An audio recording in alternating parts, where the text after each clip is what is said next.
एक मां ने क्यों किया अपने ही बेटा से विवाह। जय श्री कृष्णा मित्रों, आप सभी का स्वागत है आपके प्रिय चैनल प्राचीन जानकारी पर। मित्रों, आज की वीडियो में जो हम आपको कहानी सुनाने के लिए जा रहे हैं वो एक बहुत ही ज्ञानवर्धक कहानी है। इस कहानी में जानेंगे कि एक मां ने अपने बेटे के साथ विवाह क्यों किया था। वह कौन थी जिस मां ने अपने पुत्र के साथ विवाह किया, और ऐसा उस मां के साथ में क्यों हुआ जो मां ने अपने बेटे के साथ विवाह किया। क्योंकि मित्रों, यह कहानी बहुत ही अद्भुत रहस्यमय कहानी है। तो मित्रों, जानते हैं इस कहानी में मां बेटे के विवाह के बाद यह सुनकर के आप हैरान तो हो गए होंगे दोस्तों कि मां बेटे का कैसे विवाह हो सकता है। क्योंकि मां बेटे का तो अलग ही रिश्ता होता है। मां बेटे का इस संसार में बहुत ही पवित्र रिश्ता होता है। लेकिन ऐसा भी क्या हो सकता है जो एक मां अपने पुत्र के साथ विवाह कर सकती है? ऐसा तो असंभव है। लेकिन मित्रों, इस कहानी के द्वारा हम आपको वही बताएंगे कि एक मां के साथ में ऐसा कैसे संभव हुआ कि जो अपने बेटे के साथ विवाह किया। तो चलिए मित्रों, गौर करते हैं इस कहानी की ओर। बस आपसे निवेदन है कि हमारी वीडियो की समाप्ति होने तक आप हमारे इस चैनल पर बने रहे। और यदि आपने हमारे चैनल को सब्सक्राइब नहीं किया है मित्रों, तो आपसे अनुरोध करता हूं और निवेदन करता हूं कि आप हमारे चैनल को भी सब्सक्राइब जरूर कर लें। और अगर आप माता लक्ष्मी जी के सच्चे भक्त हैं तो वीडियो लाइक करना मत भूलिएगा। तो चलिए मित्रों, इस कहानी की ओर बढ़ते हैं। तो मित्रों, एक समय की बात है, एक बेमाता थी। बेमाता को तो आप लोग जानते ही हैं कि बेमाता जो है सबका भाग्य लिखती है, सबका नसीब लिखती है, सबकी किस्मत को बनाती है। तो बेमाता एक दिन अपना लेखा जोखा निकाल करके कुछ लिख रही थी। फिर उन्होंने अपने हाथ में कुछ मिट्टी उठाई और मिट्टी से जमीन पर कुछ लिखने लगी और लिख करके उसको बिगड़ने लगी। दोस्तों, उन्हीं बेमाता की एक बेटी थी। वह वहीं पर खेल रही थी और यह सब कुछ अपनी मां को करते हुए देख रही थी। वह छोटी थी। जब बेमाता की बेटी ने ऐसा अपनी मां को करते हुए देखा तो वो बेटी भाग करके आई और अपनी माता बेमाता से पूछने लगी, माता, यह आप क्या कर रही हैं? इस जमीन पर क्या लिख रही है और लिख करके फिर क्यों मिटा रही हैं? दोस्तों, तब बेमाता ने अपनी बेटी को समझाया और कहा कि बेटी, मैं सबका नसीब, सबका भाग्य लिखती हूं, सबकी जोड़ी को लिखती हूं, जोड़ी को बनाती हूं और उसको बिगड़ती हूं। यही हमारा काम है। जब बेटी ने सुना कि हमारी माता सबका भाग्य लिखती है, सबकी किस्मत को लिखती है, तो बेटी बहुत ही प्रसन्न हुई। बेटी ने विचार किया कि मां हमारी किस्मत, हमारा भाग्य सबसे ज्यादा अच्छा लिखेगी। उसके बाद में बेटी ने अपनी बेमाता माता से पूछा, मां, अब आप हमारे भाग्य के बारे में बताएं। आपने हमारा भाग्य तो सबसे अच्छा, उज्जवल, अलग तरीके से ही लिखा होगा, क्योंकि मैं आपकी बेटी हूं। माता, हमें यह बताने की कृपा करें कि हमारा विवाह किसके साथ में होगा। आपने मेरे विवाह के बारे में क्या लिखा है अपने बेटी के? शब्दों को सुनकर बेमाता बड़ा आश्चर्य में पड़ गई।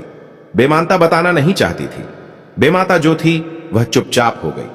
फिर बेटी ने फिर पूछा, माता, मैंने आपसे पूछा है कि हमारे विवाह के बारे में आपने क्या लिखा है, आप चुपचाप क्यों हो गई? क्या कारण है? बेमाता ने तब कहा, बेटी, अभी नहीं, जब तुम 18 साल की अवस्था में, यानी नौजवान अवस्था में जब पहुंच जाओ, तब हमसे पूछना, तब मैं तुमको बताऊंगी कि तुम्हारे विवाह के बारे में मैंने क्या लिखा है। दोस्तों, फिर बेटी जो थी उसी समय का इंतजार करने लगी। सोचने लगी कि जब मैं जवान हो जाऊंगी, जब मैं 18 साल की हो जाऊंगी, तब मैं अपनी मां से पूछूंगी। लेकिन वह बेटी दोस्तों भूली नहीं थी, उसे याद था, क्योंकि यह बात हमें अपनी मां से जरूर पूछनी है। क्योंकि माता ने हमारे विवाह के बारे में बताया क्यों नहीं, हमारे बारे में सुनकर के चुपचाप क्यों हो गई। दोस्तों, धीरे धीरे समय यूं ही गुजरता हुआ चला गया।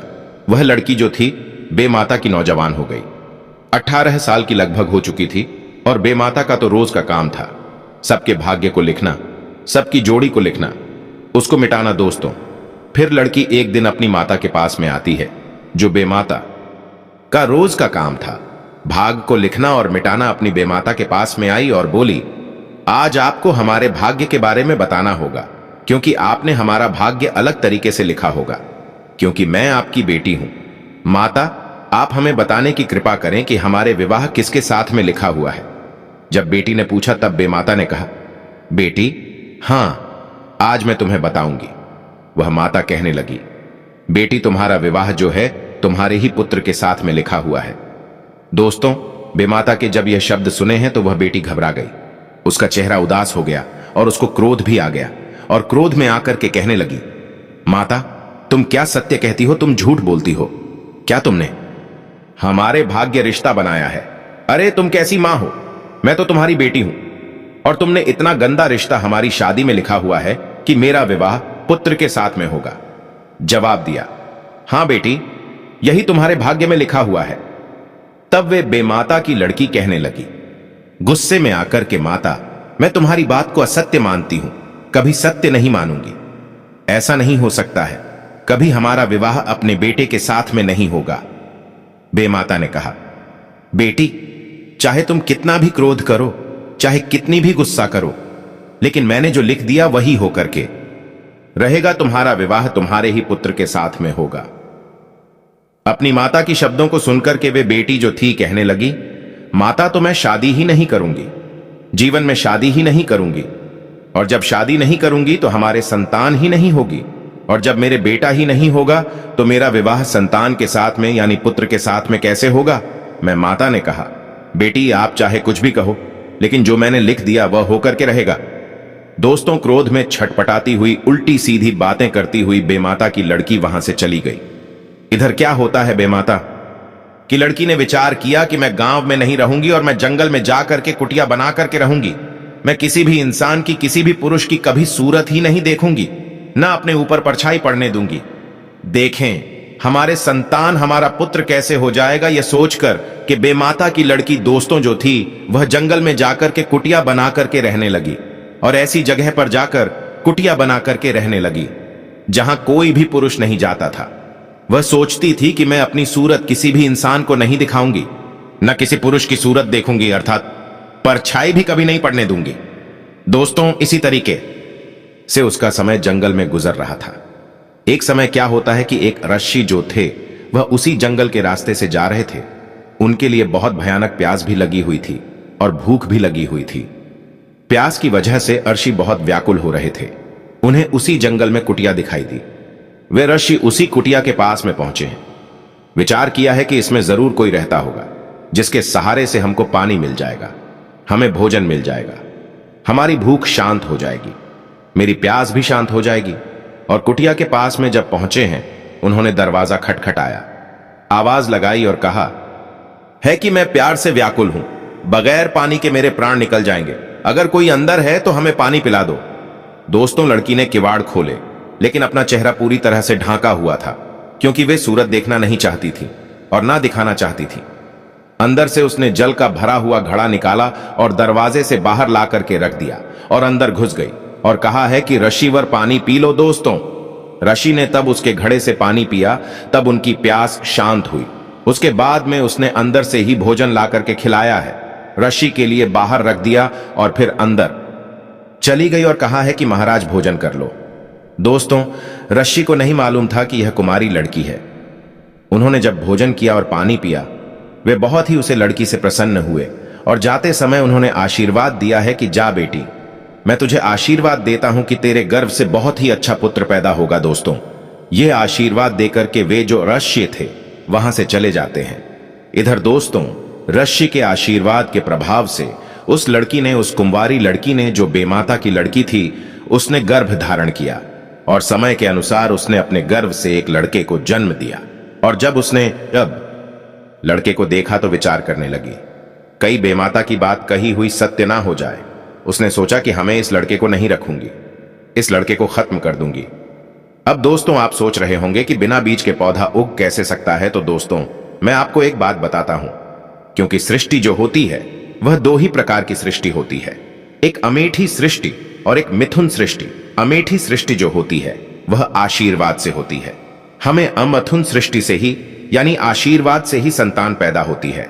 और मैं तो सृष्टि से पति पत्नी में मैट्रिकियां होती है तब संतान होती है, क्योंकि महाभारत में भी जो पांडव और धृतराष्ट्र हुए थे ये भी अमेठी सृष्टि के द्वारा हुए थे। तो दोस्तों, मिथुन सृष्टि, अमेठी सृष्टि दो ही प्रकार की होती है। आशीर्वाद से जो संतान होती है उसे अमेठी सृष्टि कहते हैं, और जो पति पत्नी में आपस में जो मैथिल क्रिया होती है उसे मैथिल सृष्टि कहते हैं। तो दोस्तों, आशीर्वाद के द्वारा ही उस बेमाता की लड़की से जो संतान हुई थी, जो लड़का पैदा हुआ था, उसने विचार किया कि मैं इसको नहीं रखूंगी, इसको मार दूंगा। दोस्तों, उसने एक कपड़े में लपेट करके उसे बच्चे को मारने के लिए अपनी कुटिया से बाहर चल दी और एक गांव के पास में पहुंची है, जहां एक कुमारी का घर था और कुमारी के घर के पास में एक आभा था जिसमें बर्तन रखे हुए थे। आभा आओ उसे कहते हैं जो कुमार लोग होते हैं, उसे समय में अपने बर्तन पकाते हैं। उसमें बर्तन रखे हुए थे और पूरी तैयारी थी। अगली सुबह को उसमें आग लगाने की उसने समझ लिया कि यह कुम्हार का घर है और यह सवेरे आग लगाएगा। इस चीज में बर्तन पकाने के लिए तो दोस्तों उस बेमाता की लड़की ने अपने बच्चे को वहीं पर रख दिया और सोचा जब यह कुम्हार यहां पर आग लगाएगा तो यह बच्चा जल करके भस्म हो जाएगा, कहानी खत्म हो जाएगी। देखें हमारा विवाह बेटे के साथ में कैसे होता है, देखें हमारी माता बेमाता की बात कही हुई सत्य कैसे होती है। यह सोच करके उसने बच्चे को आभा में रख दिया और चुपचाप रात्रि में ही अपनी कुटिया में चली आई। इधर दोस्तों क्या होता है, सवेरा जब होता है और सवेरा जब हुआ तो कुमार जो था अपने अब्बे में आग लगाने के लिए पत्नी को साथ लेकर के जब आता है और जैसे ही आग लगाने की तैयारी की तो वही बच्चा उस आभा के अंदर जो था वह रोने लगा। उन कुम्हार और कुम्हारी को आवाज सुनाई दी, इसके अंदर कोई बच्चा रो रहा है। तो वे आश्चर्य में पड़ गए और उन्होंने क्या किया, आग लगाने से पहले ही उस आभा को खोला तो उसमें से एक बच्चा निकाला। दोस्तों उन कुम्हार और कुम्हारी के घर में भी कोई संतान नहीं थी। कुम्हार की पत्नी ने उस बच्चे को अपनी गोद में ले लिया और बहुत ही प्रसन्न हुई और भगवान को धन्यवाद कहने लगी कि ही प्रभु आपकी बहुत बड़ी मेहरबानी हुई, आज हमें एक लड़का मिल गया। अपना ही पुत्र समझ करके उसको पालने लगी, उसका पालन पोषण करने लगे। वह लड़का जो था थोड़ा थोड़ा सयाना होने लगा। वह लड़का बांकी राजा के लड़के के साथ में खेलने लगा और उस लड़के से दोस्ती कर ली। राजा का लड़का और कुम्हार के लड़के में दोस्ती हो गई। वे कुम्हार का लड़का तो नहीं था, वे लड़का तो बेमाता की लड़की का था, लेकिन वह लड़का कुम्हार और कुम्हारी को ही माता पिता समझता था, तो उसको कुम्हारी के लड़के और राजा के लड़के में दोस्ती हो गई। धीरे धीरे वो कुम्हार का लड़का सयाना हो गया, नौजवान हो गया। राजा ने उसको कुम्हार के बच्चे को देखा है कि इसकी दोस्ती हमारे पुत्र के साथ में है, तो राजा बहुत ही प्रसन्न हुआ और उसने कुम्हार के लड़के को नौकरी दे दी। नौकरी कौन सी थी, अस्तबल में घोड़ा चराने के लिए, घोड़ा फहराने के लिए उस कुम्हार के लड़का को नौकरी दे दी। दोस्तों अब वे कुम्हार का लड़का अस्तबल में जाता है राजा के यहां और घोड़ा की सेवा करता है, उन्हें खिलाता पिलाता है, चराता है और ले जाकर के उन्हें जंगल में घुमाता है। फिर यही उसका काम बन गया। धीरे धीरे में लड़का जो था पूर्ण तरह से नौजवान हो चुका था। पहले लड़का बहुत ही सुंदर था। दोस्तों एक दिन क्या हुआ, वे लड़का अस्तबल में गया, उसमें से घोड़ा को निकल करके उसको घुमाने के लिए अर्थात फिराने के लिए जंगल की ओर निकल गया और वही निकल गया जहां वे माता की लड़की यानी उस लड़के की मां ही उस कुटिया में जंगल में रहती थी। और वहीं जब घोड़ा जाकर के फराने लगा तो बेमाता की लड़की बाहर निकली है और उस लड़के को घोड़ा खिलाते हुए देखा, उसकी सुंदरता को देखा तो उसकी सुंदरता पर बेमाता की लड़की दीवानी हो गई और विचार करने लगी कि यह लड़का बहुत ही सुंदर है और मैं शादी करूंगी तो इसके साथ में ही शादी करूंगी। दोस्तों अब वे लड़का जो है 2-3 दिन तक वहीं उसी जगह पर घोड़ा घुमाने के लिए, फहराने के लिए जाने लगा। एक दिन क्या हुआ, बेमाता की लड़की उसके पास में पहुंची है और अपनी सारी हकीकत सुनाई है और कहा है कि आप कहां के रहने वाले हैं। तब उसने बताया कि मैं उस गांव का रहने वाला हूं और मैं कुम्हार का लड़का हूं और मैं राजा के यहां नौकरी करता हूं, अस्तबल में घोड़ा चलाता हूं और घोड़ों को घुमाता हूं, फिर आता हूं, लेकिन तुम्हारा यह पूछने से क्या मतलब है। तब उस बेमाता की लड़की ने कहा, मैं तुम्हारे साथ में विवाह करना चाहती हूं, तुम्हारे बगैर नहीं रह सकती हूं, तुम्हारे बगैर नहीं जी सकती हूं। तब उस लड़के में जवाब दिया कि अगर हमारे माता पिता कह देंगे तब मैं तुम्हारे साथ शादी कर लूंगा। बेमाता की लड़की ने कहा, ठीक है तुम जाओ और मेरे बारे में अपने माता पिता को बताओ। दोस्तों वे लड़का जो था घोड़ा को ले जाता है, अस्तबल में छोड़ता है और शाम के समय सारी हकीकत जंगल की बताता है और कहता है माता पिता से कि जंगल में एक लड़की रहती है और वह हमसे विवाह करना चाहती है और वह हमारे बगैर जीना भी नहीं चाहती है, मैं क्या करूं पिताजी। दोस्तों कुम्हार ने अपने बच्चे के यह शब्द सुने हैं तो कुमार राजा के पास में पहुंचा है और सारी बात बताई है कि जंगल में कोई लड़की रहती है और वह मेरे लड़के पर दीवानी है, विवाह करना चाहती है महाराज, मैं क्या करूं। राजा ने जवाब दिया, ठीक है चलो जंगल में चलते हैं। दोनों लोग लड़की को देख करके आते हैं कि लड़की कितनी सुंदर है राजा, और वह कुम्हार जंगल में पहुंचे हैं वहीं कुटिया के पास में जहां वो बेमाता की लड़की सुंदर थी और बैठी हुई थी। बाहर राजा ने जाकर के पूछा, क्या आप इस कुम्हार के लड़के से विवाह करना चाहती हैं? जवाब दिया, जी महाराज, मैं इसके बगैर नहीं रह सकती हूं। दोस्तों, इतने शब्द सुनने के बाद में राजा ने कहा, ठीक है, जब तुम्हारी यह राय है, तुम इसके बगैर रह नहीं सकती हो, तो ठीक है, मैं तुम्हारा और इस कुम्हार के लड़के के साथ में विवाह करवा देता हूं। तो दोस्तों, राजा और वे कुम्हार अपने घर आ जाते हैं और विवाह की तैयारी होती है। राजा ने वेमाता की लड़की का विवाह उसको कुमार के लड़के के साथ में करवा दिया। दोस्तों, उस बेमाता की लड़की का विवाह अपने ही बेटे के साथ में हो जाता है और बेमाता की बेटी अपनी जब ससुराल में यानी कुम्हार के घर में पहुंची है, इधर सुहाग रात की तैयारी चल रही थी। इधर दोस्तों, जब रात्रि होती है, कुम्हार का लड़का अपनी पत्नी के पास में पहुंचता है, तो वे बेमाता की लड़की ने उसके बारे में जानना चाहा। सही तरीके से जानना चाहता कि आप कितनी उम्र के हो चुके हैं, आपकी कितनी आयु हो चुकी है। जवाब दिया उस बेटा ने, मेरी आयु मुझे तो नहीं मालूम है, लेकिन मेरी आयु हमारी माता को मालूम है। दोस्तों, ऐसा उस बेमाता की लड़की ने क्यों पूछा? जब वे कुमार का लड़का उसके नजदीक गया तो उसे कुछ अजीब सा महसूस हुआ, इसीलिए उसने उस लड़के से पूछा। लड़के ने मना कर दिया। तब बेमाता की लड़की ने अपनी सास मां को बुलवाया और कहा कि माता, मैं इनकी आयु के बारे में जानना चाहती हूं कि यह कितने वर्ष के हो चुके हैं। तब उस कुमारी ने बताया, देखिए बहू, हमें तो इसकी आयु के बारे में कोई जानकारी नहीं है, क्योंकि हमारा यह लड़का नहीं है। बेमाता की लड़की ने पूछा, तुम्हारा लड़का नहीं है? जवाब दिया, हां बेटी, फिर यह किसका लड़का है, तुम्हें कहां मिला? तब उस कुमारी ने कहा, बहू, कुछ समय पहले की बात है। हमारे यहां जो अभय में कुछ समय पहले पता नहीं कौन है, बच्चे को कपड़े में लपेट करके हमारे अभय में रख गया था। मैं अभय में आग लगाने के लिए जब गया तो उसमें से बच्चे की रोने की आवाज आई जो यही था, और मैंने उसको निकाला और उसका पालन पोषण किया। अब नहीं मालूम कि कौन सी मां ऐसा करके गई है अपने बेटे के साथ। दोस्तों, जब उस बेमाता की लड़की ने यह सुना तो उसे और पूछने की चेष्टा बढ़ने लगी और वह धीरे धीरे अंदर से घबरा गई। इधर क्या होता है, उसने अपनी सासू मां कुमारी से पूछा। कौन ऐसी मां थी जो अपने बेटे को आभा में रख के गई थी? वह किस कपड़े में रख गई थी? क्या वह आप मुझे कपड़ा दिखा सकती है? दोस्तों, तब वो कुम्हारी वही कपड़ा लेकर के आई है जिसमें उसने उस बच्चे को पाया था, और जैसे ही बहू के सामने ला करके दिखाया और बहू ने जैसे ही उस कपड़े को देखा तो उसके पैरों तले जमीन खिसक गई। यह क्या हुआ? उसके होश उड़ गए। वे बुरी तरीका से घबराने लगी और बुरी तरीका से कांपने लगी। दोस्तों, वो समझ गई थी बेमाता की लड़की यह हमारा ही बेटा है, और उसने जब यह देखा तो उसके होश उड़ गए।